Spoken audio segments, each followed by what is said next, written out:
In today's episode of HR Visionaries, we talk to Penny from ecobee. We talk about how they scaled from 75 to 650 employees and the challenges that come with this. Stay tuned. Welcome to HR Visionaries, where we unlock the secrets of modern HR. I'm Benjamin, your host. Join us as we shed light on today's HR universe with HR leaders and innovators from across the globe. Whether you're an HR pro, a business leader, or just curious about the future of work, this is your shortcut to the forefront of HR innovation. Brought to you by Hire, the AI talent attraction platform. Welcome to today's episode of HR Visionaries. I'm looking forward to my guest today, Penny. It's great to have you. Thanks for taking the time. Yeah, thank you for the invitation. Penny, can you give us a bit of an overview? Who are you? Sure. My name is Penny Farinha, and I'm the VP of HR at ecobee. ecobee is a technology company based in Toronto, Canada, and we have about 650 employees, and I lead everything on the people side. Lovely. You're the VP of people. What do you find exciting about your role? I'd say the most exciting thing about the role is that no 2 days are alike. So there's so much variety because you're working with people, all kinds of, different individuals from different walks of life. So I think it's the variety. It's also been great that ecobee has rapidly scaled over the years. So I've been at ecobee for 8 years. When I joined, they were 75 people. So, all kinds of interesting inflection points from 75 up to 650, including being acquired. So we were acquired a couple of years ago by a 10,000 person American company named Generac. So, the kind of the change curve, continues to move on of 75 now to 10,000. Incredibly interesting. Was people something that kind of came naturally to you, or how did you end up in a senior role in the people space? Yeah, that's a great question. Short answer, no. When I left school and university here in Canada, I thought I wanted to be a lawyer. That was exactly what I wanted to do. And, wrote my applications, declined going to law school, and really had that like gulp moment where it's like, what do I really want to do? And I didn't really know, which I think is actually like a common thing that happens to Exactly. people. Um, so I would say I entered the working world with like, the world is my oyster. I could do many things. And I started at a small, like 10-person recruitment agency that I'd say was like You highly, started it yourself. pardon me? So you started it yourself, so you became an No, entrepreneur. sorry. I started working at a Oh, 10-person right. recruitment agency. So I joined there. I worked there for 5 years. I worked with tech startups that had maybe just got their first or second round of funding. And it was an outstanding job. It was outstanding because, again, a high degree of variety. You had to be really nimble. You had to, be like sourcing and finding candidates. This is like 20 years ago. So it was very difficult. Like LinkedIn did not exist. But it also just really gave me a better understanding into how to run a business and what makes a really successful business. And, the person that owned the company, he was my manager. I'd say like he was an incredibly good mentor as well, of really understanding the technology landscape, and everything, that goes with it. So I loved it. It was excellent working there. And I never thought when I went in for the interview of like how life-changing it would end up being. So looking back, what was something that did fascinate you? What fascinated me about like kind of like the people practice. Exactly. So this life-changing decision to work at a recruitment agency. Yeah, I'd say the the people that you get to connect with and the impact that you can make on someone's life. Mhm. And maybe that sounds very big and lofty. It does. It was always, I'd say, like just personally fulfilling that, these like great startup companies would come along and they were like, I'm looking for a VP of engineering. And this person would be so pivotal of how that company would do. But also it was so fun and fascinating calling people and, being educated on what a great VP of engineering should be. So there was like, as much as it was me finding excellent people, it was like excellent people coaching me along the way and, helping me better understand, what all these jobs mean and, what excellent really looks like. I can distinctly remember a couple of people that I called and they were like, I'm not really interested, in the position, but I'm actually also really happy to like explain kind of like the nuts and bolts of this job and like what makes it outstanding. And I'd say it's like those people that like take the time to like educate someone is just, yeah.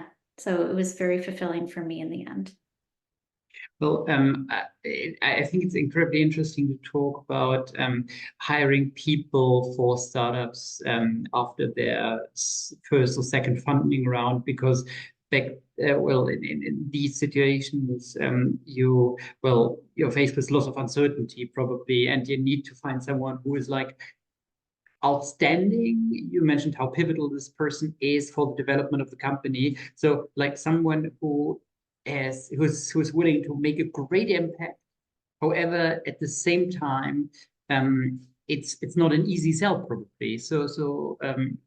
Can you tell us a bit more about this? So how did you approach selling um, um, rather young startups to people that will play a bit out of their league, if that's fair to say? Right. Yeah, I'd say like looking back on it, I guess I didn't necessarily realize what I was doing in the sense of, and like now it's very topical of like, assessing for like culture and fit and values. Whereas I'd say like, at this, firm, well, those things were, obviously very important. I wouldn't say that was like the ethos of how we were trying to recruit.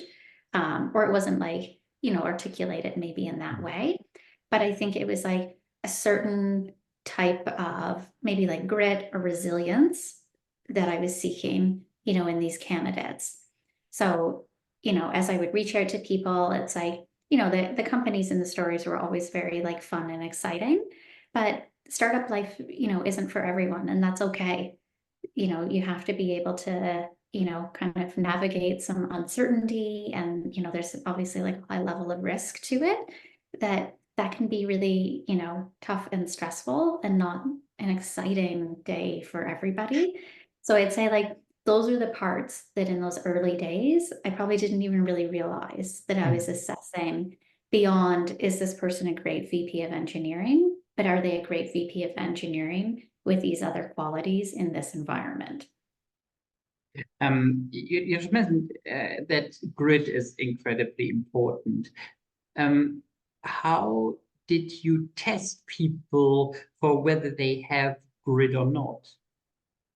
Yeah, that's a tough question. It is, right? Like I'd say like situational based questions Mhm. and like really, really testing it out. That it's like when things got tough, how would one react in the situation? And maybe that sounds really basic in explaining it because someone would be like, well, yes, you dig in and you figure it out and you make the most of it.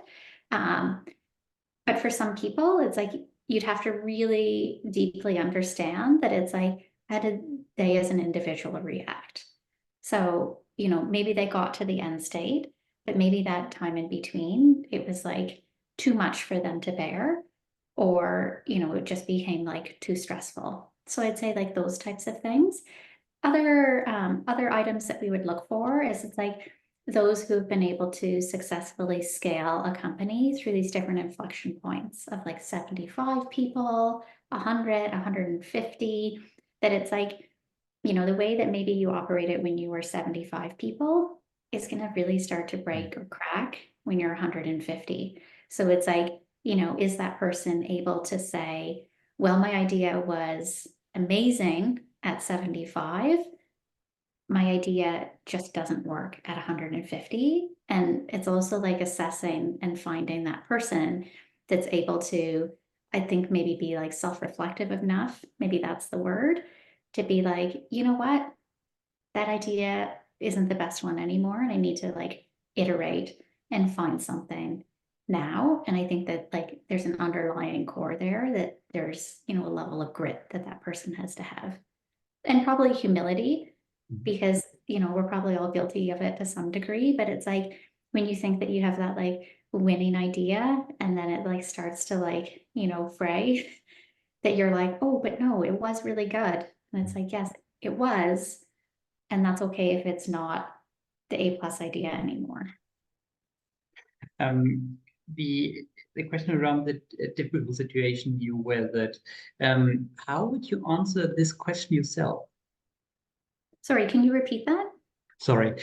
So you mentioned so to test for grit or to find out about persons well, lack of grit, or well, the ability to show grit. It's good to ask around difficult situations he or she weathered.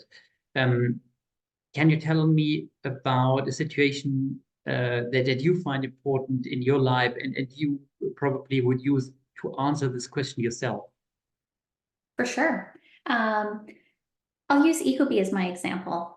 So yeah, ecobee, like I had mentioned, it's like, you know, it's been 8 years and, you know, multitude of different, you know, inflection points. And I'd say, you know, some of them would be like, you know, developing the employer brand of ecobee and, you know, getting out there and getting it all known and, you know, things really lining up.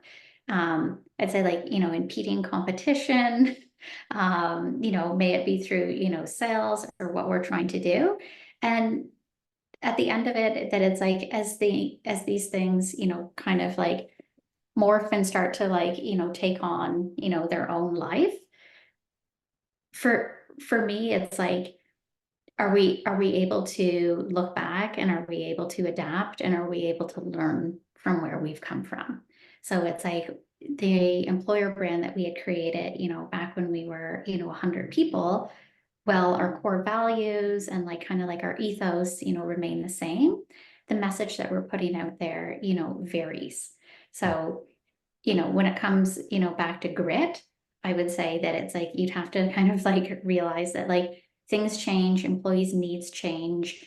You know, even before Generac, you know, acquired us, we were definitely like very far out of being considered like a startup company and very much like a mid-sized company at that point. So you have to like kind of like change, you know, kind of like the message that you put out there of like who you are. And I think, you know, there's a level of grit in between. Not every day is like this easy straight line of figuring out who you are. Um, you talked about growing a company from 75 to 650 people. What kind of what were the greatest challenges when growing well, so significantly within 8 years? Yeah, from I'd say like the growth significantly from an HR standpoint, um, is the scale, how to rapidly scale, and how to have everything kind of like come together on a reasonable timeline. So, you know, when I got into ecobee, you know, the first mandate was like to create, you know, set up the recruiting function. So recruiting, you know, was fully running. But I'd say like very shortly thereafter, it's like, you know, making sure that, you know, onboarding is smooth and performance, and that we're investing in people and those types of things. And I'd say like particularly the learning and development function. So the learning and development function, I think that a lot of startup companies, they think, you know, recruit people and, you know, kind of create, you know, a small HR team and the rest will take care of itself. But if you've attracted a lot of like, I'd say like high potential, eager employees, you know, at a startup, they're really also looking for a lot of growth and development. So, you know, doubling down and creating, you know, a really solid learning and development strategy of how we're going to not only hire great people and keep them, but it's like those inflection points that employees go through, you know, at like 2 or 3 years, that it's like why do I want to stay here and how can I see myself grow? I'd say those were the things at ecobee that we really focused on. And I'd say we're like a difference maker when it came to the people function. And I'm really proud to say that we have like so many employees that have been with us for over 5 years, which is a true testament in a technology company. Like it's a very fluid marketplace that one is in, especially in the world of like remote work these days, that, I think it speaks volume to like, the culture and the development in people that we have. Allow me to dive a bit deeper here. So you just mentioned you were very eager to get high potentials on board, which is something that, well, I think most companies desire. But then not only attracting but retaining high potential. So you mentioned, well, development played a big role, learning and development. What were other key factors that you were able to retain many of these talents for like 5 years or longer? Yeah, I think there's lots of answers on that. What we did at ecobee, I'd say a few things. We're a very like transparent company. And transparent in the sense of not necessarily like, here's all the financials transparency, like we do talk about those things. But I'd say, yes, it was the level of transparency to our employees and transparency into where we aspire to go. And I'd say like the learning path that we're on as well. So this is, I'd say like, the beauty of working at a company like ecobee is we always had this like lab concept. So it's like, this like, get in the lab, figure out, this like tinkering, taking things apart, figuring out how they work, trying to do something different. So I'd say, really investing in that and being really clear that, it's not always a perfectly straight line. We're going to have to test some things and maybe they're going to be 10 out of 10 and that's great. And we take that product to market and then maybe we're going to, build something different. And well, it's a great idea. Maybe it's not the idea that we pick right now for a myriad of reasons. But I'd say like that, employees would always be like, this is fun, this is exciting. We had like very solid like business plans and like, an AOP, every year of like, this is where we're going and this is what the North Star is. And I'd say like communicating to employees. So these are not like new and novel concepts, but it's like we were very good on like monthly meetings, all kinds of like all at, employee emails. And it makes people feel like they're part of something. And I wouldn't say that we did this in like a, we're going to go out and do this and, then magic will happen. I think it becomes very much part of who you are and how you hire and who you hire. So we spent a lot of time really focusing on how to be great at hiring. Because when you really crack that nut on hiring, a lot of these other things probably come, a little bit easier, not easy, but if you have the right people in the room at the right time, then a lot of the, ideas and concepts can really come to life. It's super interesting. And how did this change? And if it did change, how did this change when you were acquired by a much larger organization? Yeah, so the acquisition happened about 2 years ago. And, definitely it takes a little bit of time to figure out, what that integration roadmap will look like. So it's a lot busier right now as we figured out a lot of these commonalities between, our parent company, Generac, and us. Some of the teams acquire or some of the teams are on the integration a little bit sooner. I'd say like the shared services team. But when it comes to, our product roadmap and our vision, that's 100%, why the acquisition happened. Generac has been like a fantastic partner and they really believe in what we're doing, our Planet Positive mission, and, they want us to continue on that path. So that's like, very, very encouraging, to be supported by them. What do you think are the most important trends for HR in the next few years? Yeah, this is a big one. It is, right? It's a very, very open question. I appreciate that. But Yeah, it, perhaps we can separate into like one part of the question being on the technology side, and one part of the question being perhaps cultural um, yeah, topics. yeah. So yeah, I'd say number one, I don't think that an HR podcast these days, is complete without the words of AI included in it. So, I'd say like the future of AI, and I think it's really fascinating in HR because there's a lot of people talking about like what that future could be.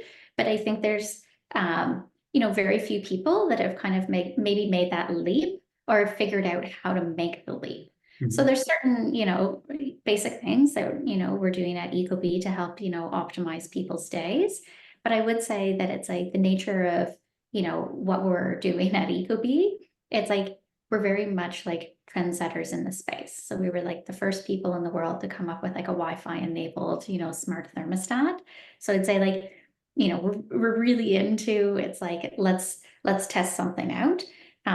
So I'd say yes, AI in HR and what that means from like an employee security standpoint, coupled with the fact that it's taking like a very, human-based position and entering AI. And it's like, when is the tipping point too much? And when does it become feeling like you're just kind of robots in the world? And then I think another really big one is connection. So maybe that's almost like a contradiction to like AI in a sense, but I think how to continue to connect employees. I think the future of work and, much more remote roles are fantastic for, a long list of reasons. But I think there is like this like connection and like how to make people feel like they're part of something. If they're not, kind of where we all were 10 years ago, like all in the same room together. So I'd say that's the part right now that a lot of, HR professionals are probably putting more thought into, that it's like, how can we create that like stickiness, or just feeling like, we're all in this together, especially if we're in like a distributed workforce. I think it's super important topic you raise. Can you tell us a bit about how does ecobee approach remote work and distributed workforce? Mhm. The ecobee office is based in Toronto. So we have a lovely waterfront office with like a large hardware lab, and it's a great place to go into. Depending on the job, it's either office, hybrid, or fully remote. There's some teams that we hire exclusively remote, like customer service or our sales team. Those are all fully remote positions.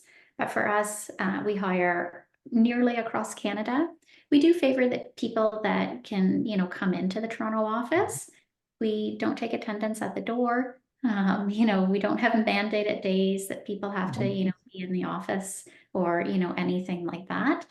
We say that we want people to come in and create, that connection. We want people to feel that, they're getting value out of coming in, and it's not, this mandated approach of like, be here and therefore, you are a good employee. Also, for our remote employees, we also ask that they come into the office at least once a week and once a quarter. And we define it as for a meaningful moment. So may it be like a team on-site, or maybe there's like a conference, or there's some large strategy meeting, something like that. We want people to come in. We don't want people to feel that they have to like, come in and sit in a phone booth in the corner and just take, online calls all day. That's not kind of like the culture that we're trying to drive. You mentioned it should be value adding for people to be in the office. What do you think are the greatest value drivers for being while being in the office? I'd say there's like let me start it again. The value, I think, of being in the office, as much as it's related to being, great at your job, there's all the other parts in between that you can't recreate. Mm. So say, for example, like when I went in last week, it's like, I bump into, one of the senior managers in QA, catching up with, him on what's going on. He's telling me, about a project, and then as I walk down the hall, stopping and chatting, with other people. And at the end, if one were to quiz me, that it's like, now are you able to like do your job better as a result of these interactions? Yes, 1,000%. Because especially in an HR job, it's like understanding what people are working on, what's happening in their life, being there, being this like, relatable individual for folks. I'd say that it's all of those. So it's like the social connection that comes from being in the office. And I don't mean that it's like, all the activities and those kind of like planned events, but it's that like easy water cooler talk. And it's like getting to know people that you probably maybe wouldn't cross paths with very often because maybe, your job and their job are a little bit opposite. But it's those types of things. And I think that that's what makes it feel like you're part of something and you're part of this connection. And some of these people that I talk to when I go in, it's like I talk to them every single time I'm there, but it's like I probably have never written them an email or even sent like a Slack message. So it's not like my job is like, oh, I'm talking to them because, I need to when I'm there. That it's all these like intangible parts. And again, I think it comes back to that, like forming like a human connection with people. Yeah, I found it actually quite interesting when you mentioned that, you started a firm that, had 75 employees, and you were able to scale to 650. What would you tell yourself, from 8 years ago? If I could go back and tell myself something, that I'd say, you can do anything that you put your mind to. So, there's a lot of really fantastic, startup companies that come about, and scaling is a really hard job. And I feel really proud to see how much that ecobee is like very successfully scaled. We went through all kinds of really tough and hard like inflection points, and definitely not every day was like, this like fun and happy day. There were a lot of very like stressful and very difficult choices and, things that we have to do. But I'd also say to my 8-year-old younger self that I'd say it's like the journey. So like be appreciative of, the moment that you're in, what you're learning. Because it's like just like so informative, or not informative, what's the word? It's like so impactful of like, my life now, that looking back on it, it's like I never knew how amazing it was going to be. That's pretty cool. We have a new category of questions of podcast. So, if you could ask one of our future guests a question that is very much on your mind, what would that question be? So I would ask a future guest where they gain inspiration from. And not always the inspiration of like, that great North Star, but maybe the encouraging parts in between when the days feel hard. How do you rally yourself and feel this optimistic outlook? And how do you channel that feeling? And then how do you take it back to those around you? Lovely. Well, I have a suggestion. Perhaps it's the HR Visionaries podcast. No, I really like that answer. It's like that question. I really look forward to asking someone, because I think it's a very important topic to talk about. So, like, particularly in those days when things feel a bit like, okay, well, it's quite a bit of pressure, and it's quite a lot on my shoulders. So when you get inspiration from, really like that question, Penny. Thank you so much. It was lovely talking to you, and was also very inspiring learning about your growth, about the ecobee growth. Thank you so much. Thank you for having me. And all of you guys, thanks a lot for listening in, and see you next time.